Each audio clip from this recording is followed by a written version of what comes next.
예, 오늘은 이제 교회 재정을 관리하는 이 사람들, 교회 재정을 헌금에 대한 이야기가 이제 8장, 9장 계속 나오잖아요. 그래서 교회 재정을 인도하고 이끌고 또 재정을 전달하는 사람들의 그 신실함, 그 사람이 어떤 사람인지에 대한 이야기를 오늘 하고 있는 겁니다.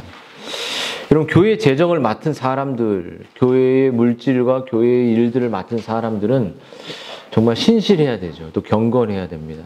근데 여러분, 이제 바울과 그 일행은 이제 헌금을 전달하고 헌금을 모으는 일에 주님께 영광이 되도록 되게 애를 많이 썼어요. 이미 바울과 고린도 교회가 디도를 통해 좋은 관계를 회복했지만 여전히 바울에 대한 의심이 100% 사라진 것은 아니에요. 왜냐하면 9장을 넘어가면 또 사도권의 변화가 또 막 나오거든요. 그래서 돈이란 것에 대한 민감성에 대한 주제가 오늘 나오는 거예요. 그래서 이 돈은 정말 살아있는 실체라고 말할 수 있습니다. 왜냐하면 돈은 살아있는 영향력이에요. 돈을 잘못하면 탐욕의 도구가 될 수도 있고 마귀가 이 돈을 통해 우리를 함몰시키고 우리를 무너뜨리는 통로가 되는 거예요. 그렇죠? 돈이 있으면 그 돈을 갖고 잘못된 뽑기를 할 수도 있고 돈을 갖고 잘못된 게임 아이템을 살 수도 있고 다 우리 아이들 얘기하는 것 같아. 이렇게 돈을 갖고 가지 않아야 할 곳에 돈이 있으니까 가게 된다는 거예요. 여러분, 그래서 이 돈은 정말 조심히 다뤄야 한다는 이야기를 바울도 2번 이야기를 하고 있어요.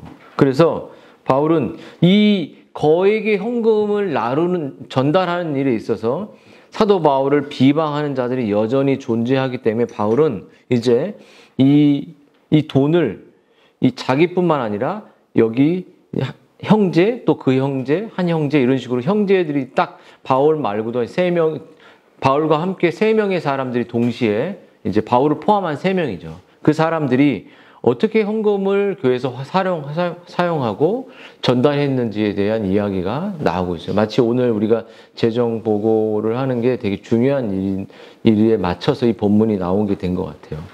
여러분, 사도 바울은 첫 번째 우리에게 말하는 것은 돈은 거룩하기도 하고 위험하기도 하기 때문에 돈을 아주 주의하게 다뤄야 한다는 거예요. 돈을.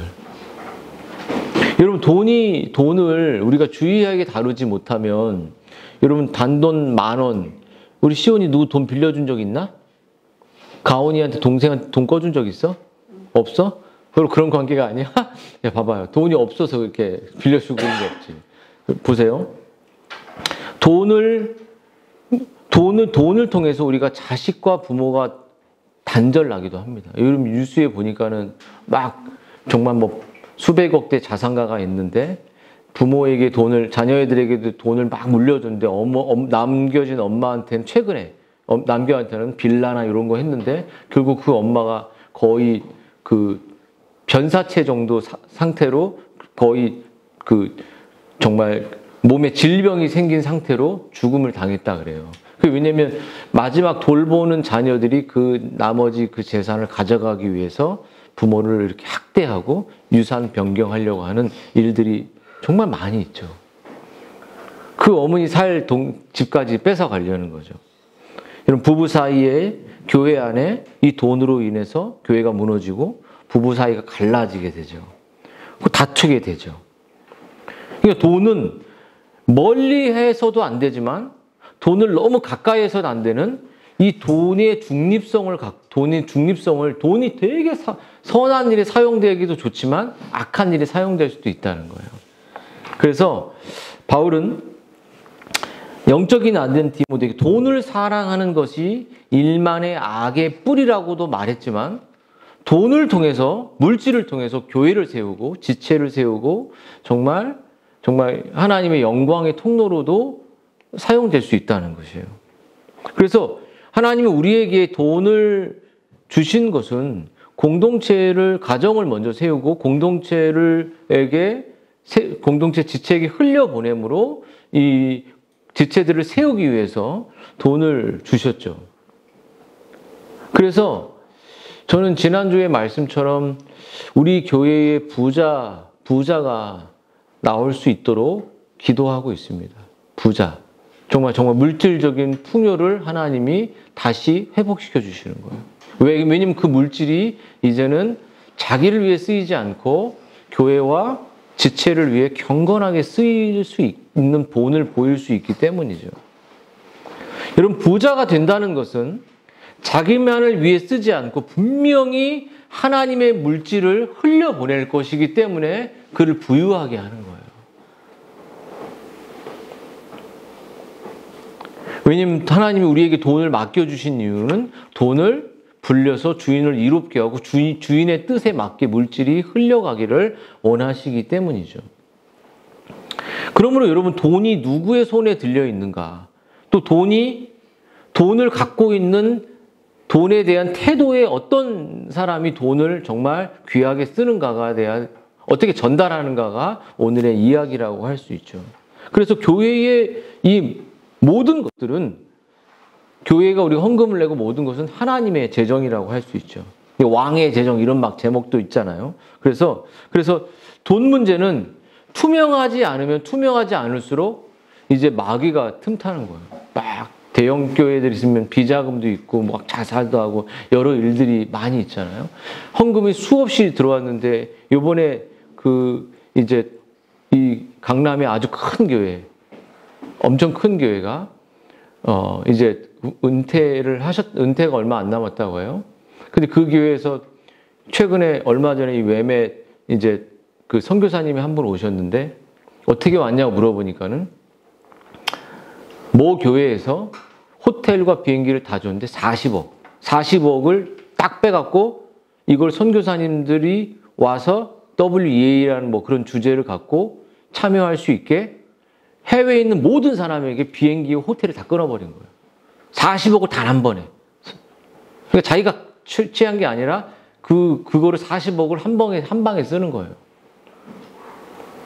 그걸로 뭐 다른 일도 할 수 있는데 그분들은 WE의 목적이 아니더라도 아니더라도 그냥 한국에 방문할 수 있는 거, 호텔도 묵고 그렇게 하니까요. 그럼 돈을 그 마음대로 쓸 수 있죠. 그런 권한이 있으니까요. 그러면 여러분, 이 돈이라는 것은 정말 하나님이 원하신 합당한 곳에 쓰일 수 있도록 해야 되죠.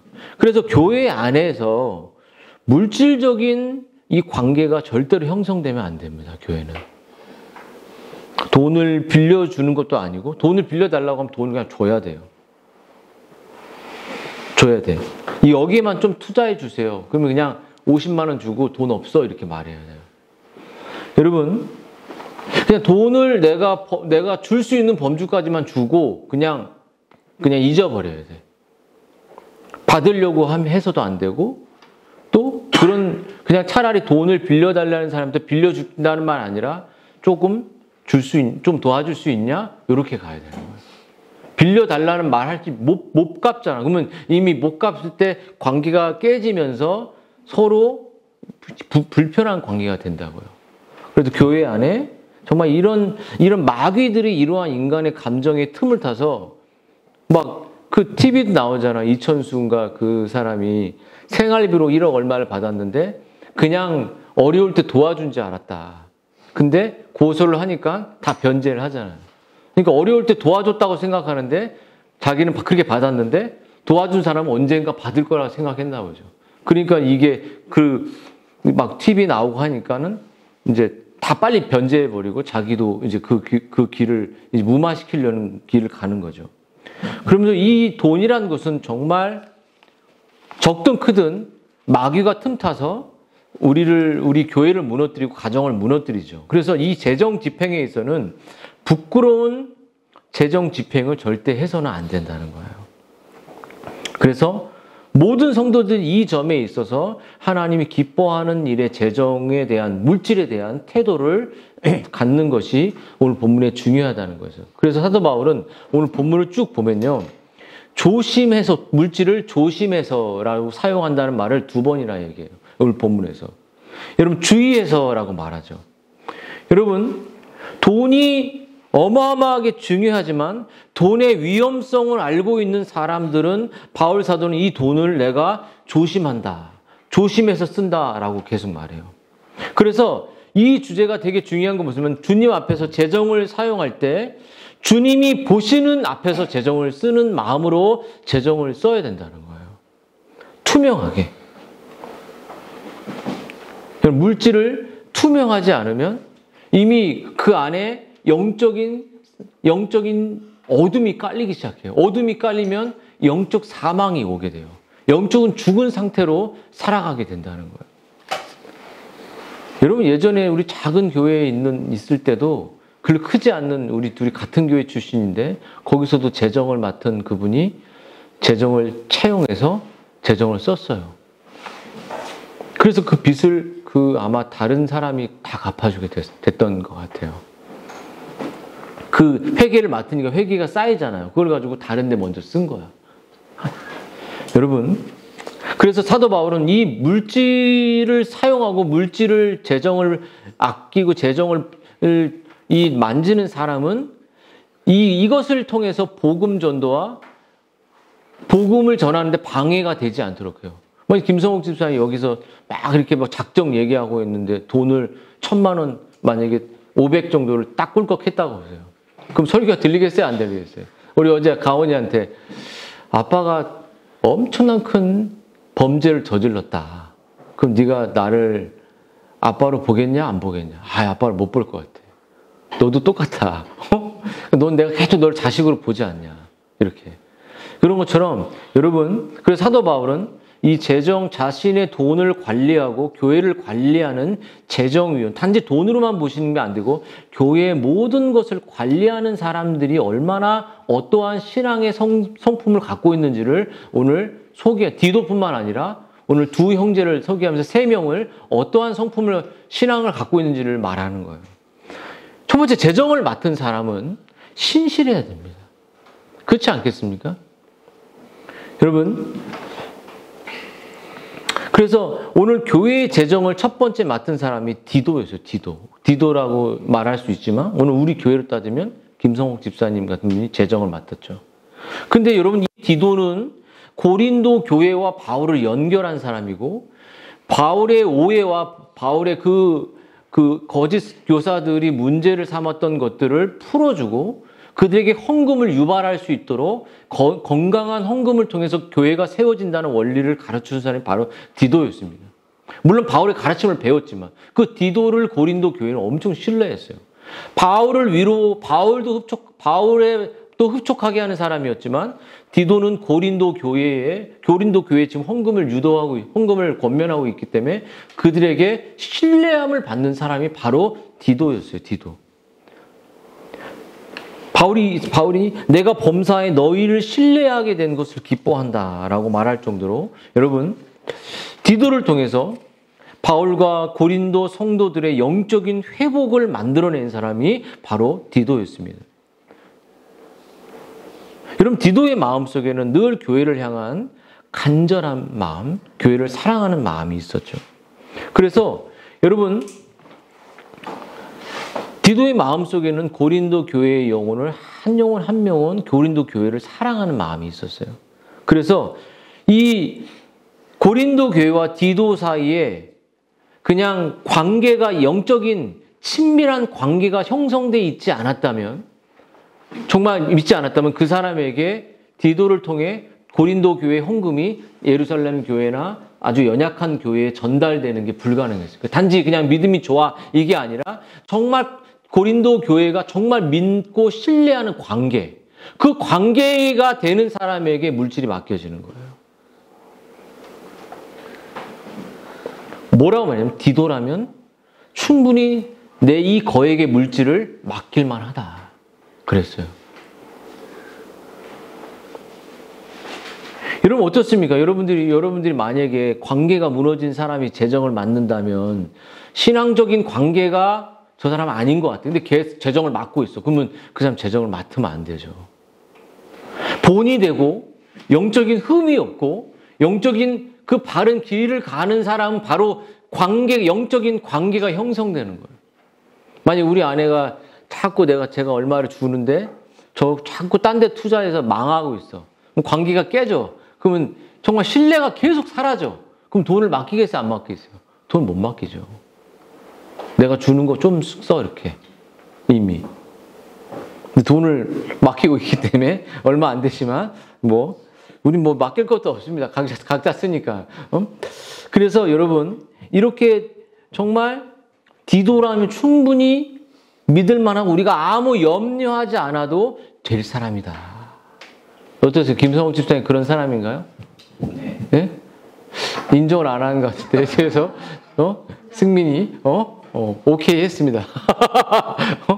여러분 두 번째 오늘 그 헌금과 재정을 맡은 사람이 또 한 가지는 8장 18절 19절에 나오는데 그 형제에 대한 이야기예요. 그 형제. 여러분 바울은 그 사람의 이름을 언급하지 않지만 여러분 그 형제라고 말합니다. 근데 그 형제는 여러분 그냥 그냥 그 사람에 대한 내용을 말하지 않지만 오늘 본문이 말하는 거는 그 사람은 칭찬받는 사람이요. 그 사람은 신뢰할 만한 사람이요. 그 사람은 모든 교회에 알려진 사람이라는 거예요. 그러니까 한 사람만 여기 김성욱 집사님도 있지만 우리 승민 형제도 있잖아요. 그 승민 형제의 그 신뢰성, 승민 형제가 가지고 있는 경건성, 도덕성 이 모든 것이 알려졌어요. 바울 혼자만 재정을 맡은 것이 아니에요. 교회를 이끈 것이 아니에요. 그 사람에게 알려졌습니다. 얼마나 경건하게 지체를 섬기는지, 얼마나 물질을 하나님께 앞에서 사용하는지를 알려진, 여러 교회에 알려진 사람이었어요. 어떤 특정한 사람만, 나만 인정해 그게 아니에요. 나만 인정하는 사람만 자기의 회개 집사로 뽑은 게 아니라 그냥 다 그를 인정했습니다.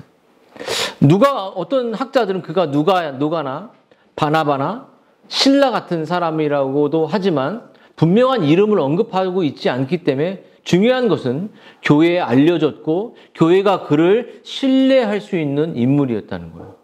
정말 은혜가 있고 물질에 투명한 사람이라는 거예요. 그래서 교회의 재정을 맡는다는 것은, 교회를 이끈다는 것은 한 사람이 주도할 수 있는 게, 제가 맡는다거나 그렇게 한 사람만 할 수 있는 게 아니라 투명한 한 사람이 또 존재해야 된다는 거죠.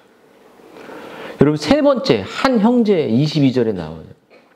여러분 그 사람은 어떤 특징을 가지고 있냐면 아주 성실하고 아주 간절한 사람이라고 말해요. 성경은 22절에 보면 또 그와 함께 우리의 한 형제를 보내었느니 우리는 그가 여러 가지 일에 간절한 것을 여러 번 확인했고 이제 그가 너희를 크게 믿음으로 더욱 간절했다. 여러분 이 간절하다는 말은 뭐냐면 정말 교회 일에 너무 성실해요.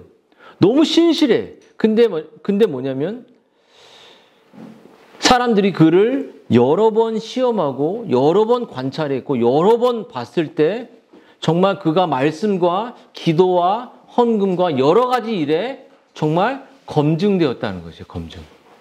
검증됐습니다. 여러분 또 한 가지 그 사람의 모습에는 검증도 됐지만 간절하다는 말은 뭐냐면 정말 교회의 물질과 교회가 세워지는데 교회의 지체들이 연약한 교회를 지금 물질을 전달하는 지체를 섬기는 거잖아요. 그때 그런 사역에 너무 간절함이 있는 사람이에요. 여러분 주의 교회를 섬기고 연약한 지체를 섬기고 교회를 세우는데 아주 부지런했고 간절했습니다. 여러분 우리가 좋은 대학에 가려면 어떻게 좋은 성적을 받으려면 어떻게 해야 돼?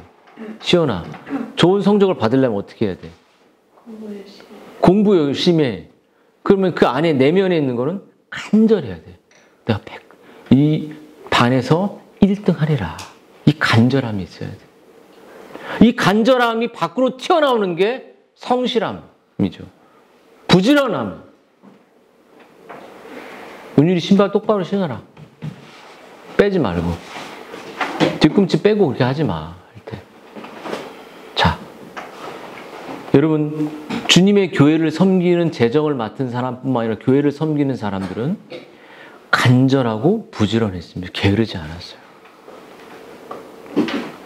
그러므로 여러분 이 세 명, 그 형제, 한 형제, 또 디도 같은 사람들이 이 가지고 있는 교회를 섬기는 재정뿐만 아니라 교회의 지체들을 섬기는 일에 이 가지고 있는 사람들의 공통점을 하나로 뽑는 이 세 사람의 공통점은 뭐였냐면 바로 그리스도의 영광이다. 그리스도의 영광을 위해서 그들은 사도들의 가지고 있는 직분들처럼 열심히 몸부림쳐서 교회를 섬기고 연약한 교회를 세우는 일에 간절하고 부지런했던 사람이라는 거예요. 여러분 어떻습니까? 정말 우리 공동체 안에 이런 그리스도의 교회를 세우고 지체의 필요를 채우고 또 여러분 이 세 명의 공통점이 다 그리스도의 심부름꾼이라는 거예요. 심부름꾼. 교회를 이롭게 하는 이 최고의 찬사를 보낸 거예요. 여러분 이 세 사람이 뭐라고 말하면 그리스도의 영광이다. 극찬을 한 거예요. 하나님의 재정을 맡고 교회를 세우는 사람이 그리스도의 영광의 그 모습을 드러내게 될 거다.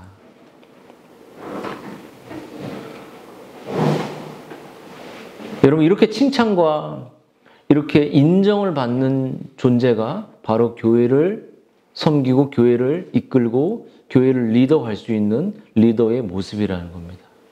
여러분 어떻습니까? 그리스도의 영광의 통로가 여러분 되고 있습니까? 어때요? 아주 교회를 섬기는데 여러분 간절합니까? 부지런한가요? 정말로 영적인 일에 정말 이 일을 제가 하겠습니다.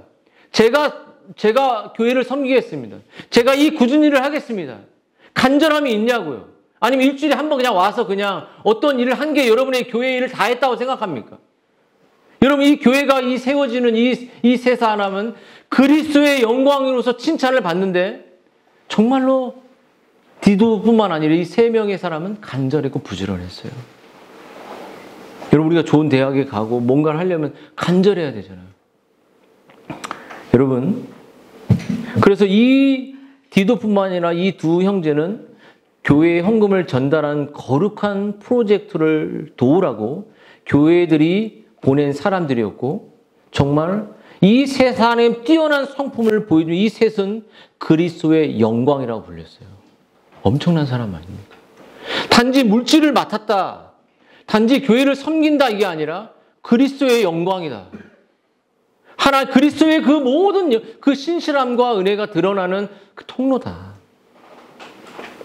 근데 여러분 중요한 것은 이러한 모든 재정을 맡고 교회를 섬기는 일에 있어서 가장 중요한 이 고린도 후서 8장 9장에 말하는 것은 뭐냐면 이 사람들이 그리스도의 영광의 통로로 하나님의 사도처럼 일에 섬겼던 그 내면의 원인이 어디에 있냐는 거예요. 바로 하나님이 주신 예수님의 그 십자가의 은혜에 사로잡혀 있다는 거예요. 늘 말씀에 사로잡혀 있었습니다. 여러분 은혜에 사로잡힐 때 헌금을 바라보는 시각은 이게 탐욕이 아니라 하나님의 생명을 전달해야겠다. 하나님 걸 전달해야겠다. 이런 마음이 교회 일을 섬길 때 그런 마음이 있다는 거죠.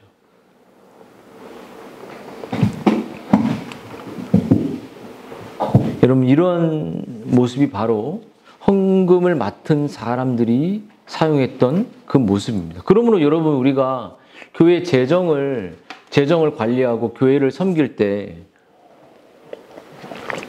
우리가 잘 관리하고 어려움이 없도록 해야 되기 위한 교훈이 있는데요. 그 적용점은 뭐냐면 여러분 교회 재정을 잘 관리하고 어려움이 없도록 하기 위해서 서로를 돌봐줘야 됩니다. 그러므로 헌금은 혼자 다뤄져서는 안 돼요. 헌금을 투명하게 볼 수 있도록 옆에 있는 사람들이 필요합니다. 아무리 믿을만하다고 할지라도 사람은 부패해 있습니다.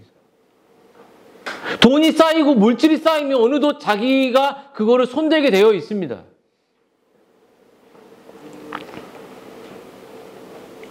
우리는 뭐 거액은 아니지만 아무튼 우리뿐만 아니라 우리의 가정도 다 똑같아요. 여보 돈 어떻게 쓰고 있어? 여보 어떻게 하고 있어? 그냥 믿고 맡기는 게 아니라 계속 모니터링 해주고 지적해주고 조심할 것을 경고하고 재정에 있어서 당신이 함부로 하면 안 된다는 것을 가르치는 일들이 계속 두세 살에 모니터링 해줘야 돼. 우리 가온이한테도 뭔가를 재정을 쓸 때도 얼마나 쓴 걸 갖고 얘기하진 않지만 어떻게 사용되는 건 얘기하죠. 끝없이. 왜 이걸 썼니? 왜 이걸 했니? 그래서 함부로 쓰지 못하는 통로들을 부모가 제공해주고 그 길을 마련해주는 거예요. 여러분, 우리는 돈이 있으면 훔쳐가고 싶은 마음이 우리에게 있어요. 우리는 우리 걸로 소유로 여기고 싶은 마음이 강력하다고요. 그렇지 않겠습니까? 내가 모았는데, 나에 의해서 모아졌는데 이게 나올 수밖에 없죠. 그렇지 않겠습니까? 근데 이런 것들이 이런 걸 통해서 배임이 되고 횡령이 되고 이런 것을 무너진 일들이 얼마나 교회들이 목회자들이 많고 집사들이 많습니까? 여러분, 그래서 우리가 정말 나를 믿고 맡겨라 이런 말 하면 안 돼요. 뭘 믿고 맡겨요? 뭘 믿어요? 그러니까 넘어지지 않도록 도와주는 거예요. 당신 돈 어디서 갖고 왔어? 이게 어떻게 쓰이고 있어? 어떻게 지금 이 규모 있게 쓰고 있어? 또 이런 것들을 서로 끝없이 모니터링 해주고 관리해주지 않으면 무너져 버리는 거예요. 그래서 돈을 지혜롭고 바르고 영적으로 관리하는 일에 이 디도뿐만 아니라 그 형제, 한 형제 3명이서 이것을 했던 것처럼 이 재정을 이렇게 투명하게 보여주는 거예요. 할 때. 여러분, 또 한 가지 뭐냐면 하나님의 물질은 우리가 물질을 쓰고 물질을 관리하고 물질을 가정의 어떤 물질은 결국 물질을 대하는 내 태도는 내 안에 은혜가 있느냐 없느냐. 내 안에 이 물질이 내 것이냐 하나님의 것이냐에 대한 은혜의 태도가 이 물질로 내 보화가 땅에만 있냐. 내 보화가 하늘에 있냐. 내 보화가 영혼을 건지고 영혼을 세우는데 내 보화가 내 아이만 먹이는 데 있냐. 얘가 그것을 돌아볼 수 있는 통로가 바로 물질이라는 거예요. 내가 물질을 어디에 쓰기에 인색하지 않으냐. 그래도 내 가족에 쓰는 건 인색할지라도 내가 지체에게 쓰는 것 이걸 인색하지 않으리라. 이러한 태도가 내 안에 늘 있는 거예요. 물론 가족한테 쓸 때 너무 인색하면 안 되지만 정말 내 것을 좀 아끼더라도 이걸 아끼면 교회와 지체들에게 돌아갈 수 있겠지. 이게 인간의 힘으로 되냐고 안 되잖아요. 지금 이거는 내 파이가 너무 작은데 여기서 어떻게 떼냐는 이게 은혜가 있고 하나님의 공급을 믿지 않으면 불가능한 일이죠. 어떻게 뗄 수 있겠습니까? 여러분, 그러므로 돈은 내 것이 아니다. 돈의 수유가 바로 하나님께 있다. 하나님 나에게 주셨기 때문에 그것을 내가 잘 관리해서 가정을 지키고 교회와 지체를 흘려보내도록 내게 주신 만큼, 많이 주신 많이 준 만큼, 적게 준 적게 준 만큼 나에게 맡겨주시고 흘려주신 것이다. 그러므로 여러분, 헌금 생활을 통해 물질의 재정을 관리하는 것을 통해서 내 삶에 은혜가 있고 내 삶에 생명이 있고 내 삶에 누가 주인이냐는 것, 돈의 주인이 하나님의 주인이냐는 게 분명하게 증명된다는 거예요. 여러분, 대부분 헌금 얘기하면 교회 떠납니다. 헌금 드리다가도 자기의 삶이 찢어지기 힘들면 교회 떠나요. 그리고 그 헌금 갖고 자기가 조금 차비하고 사고 싶은 거 핸드폰도 사고 뭐 살 수 있죠. 근데 그걸 함으로 말미암아 영적인 이 생명의 질서를 버리는 게 인간이라. 안 그럴 것 같습니까? 그렇게 돼요. 그러면 여러분, 말씀을 마치겠습니다. 여러분, 헌금이라는 것, 물질이라는 것은 내가 진정으로 회개했는지, 진정으로 거듭났는지를 돌아보는 귀한 증거라는 거예요. 내가 거듭났을 때, 내가 진짜 회개했을 때, 지금 이번 달 주신 것이 하나님이 주신 것이구나. 이번 달 채워주신 것이 하나님이 채워준 것이구나. 내 삶의 주인이, 내 인생의 가정에 먹이시는 주인이 바로 하나님이구나. 내가 오늘 벌었기 때문에 가정을 지키는 거야라고 이런 허세를 부리지 말라는 거야. 내가 이렇게 버니까 가정이 지켜졌지. 애들이 뭐 학원이나 하나 다니지. 당신이 뭐라도 할 수 있지. 이렇게 하지 말라는 거예요. 하나님이 주어졌기 때문에 먹을 수 있었지. 이게 소유권이 바뀌는 거예요. 소유권이. 시간에 대한 소유권, 물질에 대한 소유권, 아이에 대한 소유권, 모든 소유권이 나에서 그리스도로 바뀌는 거예요. 그래서 그리스도가 그를 채우시는 거죠. 소유권이 바뀐 사람에게 채워주는 거예요. 복되게 하는 겁니다. 그러므로 여러분, 내가 주께로 받은 은혜는 언제나 돈으로 물질의 경영으로, 물질을 대하는 태도로 표현되고 돈으로 표출되는 것이 물질이 있는 곳에 네 마음이 있다라고 말하잖아요. 회개하고 주 예수 그리스도의 은혜를 받은 자는 돈에 대한 소유권, 재물에 대한 주권을 누구에게? 하나님께 양도해 버리는 거예요. 하나님, 내가 이거 주셨으니까 내가 이렇게 사용하고 이렇게 움직일 테니까 하나님 저를 다음 달도 또 내일도 책임져 주세요. 이끌어 주세요. 내 삶의 모든 시간, 기도, 물질, 돈의 관리, 교회의 모든 운영 하나님이 거죠. 하나님께 맡기고 투명하게 해 나갈 때 은혜를 주시는 거고, 목사님 저도 부족할 때 여러분이 투명하게 이건 안 됩니다. 알려주고, 저도 그때서 더 크게 범죄하지 않고 멈춰서고, 여러분도 물질을 맡고 어떤 걸 맡을 때 너무 그 사람의 리더십만 신뢰하는 게 아니라 지적해주고 권면해주고, 그래서 더 투명하게 그리스도의 물질을 그리스도를 위해서, 그리스도의 몸된 교회를 위해서 영광이 되게 우리가 사용해야 된다는 겁니다. 우리 한번 기도하도록 하겠습니다.